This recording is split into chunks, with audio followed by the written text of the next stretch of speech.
ವಕ್ಫ್ನಿಂದ ಸರ್ಕಾರಿ ಮತ್ತು ರೈತರ ಆಸ್ತಿಗಳನ್ನು ಕಬಳಿಸುತ್ತಿರುವುದನ್ನು ವಿರೋಧಿಸಿ ಶಿರಸಿಯಲ್ಲಿ ಹಿಂದೂಪರ ಸಂಘಟನೆಗಳು ಅಂಬೇಡ್ಕರ್ ಸರ್ಕಲ್ ಬಳಿ ರಸ್ತೆ ತಡೆದು ಪ್ರತಿಭಟನೆ ನಡೆಸಿದರು.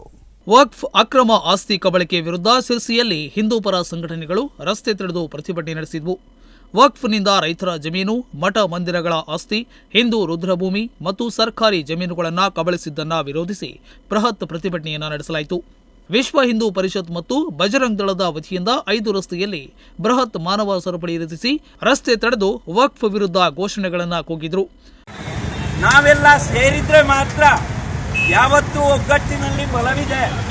ಈ ದೃಷ್ಟಿಯಿಂದ ಉತ್ತರ ಪ್ರಾಂತದಾದ್ಯಂತ ನಮ್ಮ ಹಿರಿಯರು ಈ ರಾಸ್ತಾರೋಕ ಮಾಡಬೇಕು ಅಂತೇಳಿ ನಿನ್ನೆಯಷ್ಟೇ ಹೇಳಿದರು.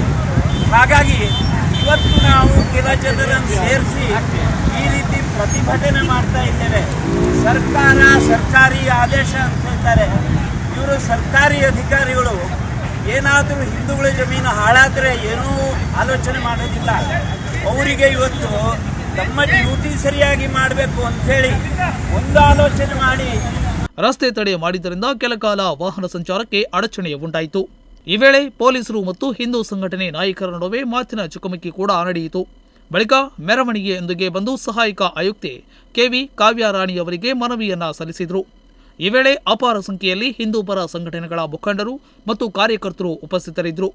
ಇದೇ ರೀತಿ ಆಯಿತು ಅಂತ ಹೇಳಿದ್ರೆ ಯಾವುದೇ ಸರ್ಕಾರ ಇರೋದಿಲ್ಲ, ಯಾವುದೇ ಪೊಲೀಸರು ಡ್ಯೂಟಿ ಮಾಡಲಿಕ್ಕೂ ಇರೋದಿಲ್ಲ. ಅಷ್ಟು ಜನ ಸಾಬ್ರ ಇರ್ತಾರೆ.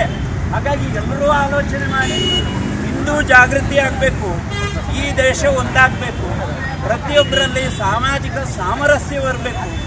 ಆ ದೃಷ್ಟಿಯಿಂದ ನಾವು ಸಾಂಕೇತಿಕವಾಗಿ ಪ್ರತಿಭಟನೆ ಮಾಡ್ತೇವೆ. ಈ ವಕ್ಫ್ ಆಸ್ತಿ ರಾಷ್ಟ್ರೀಕರಣ ಆಗಬೇಕು. ಯಾರೊಬ್ಬಂದೂ ಅಲ್ಲ, ನಮ್ಮ ಸಾವಿರಾರು ವರ್ಷದಿಂದ ದೇವಸ್ಥಾನಗಳಿತ್ತು.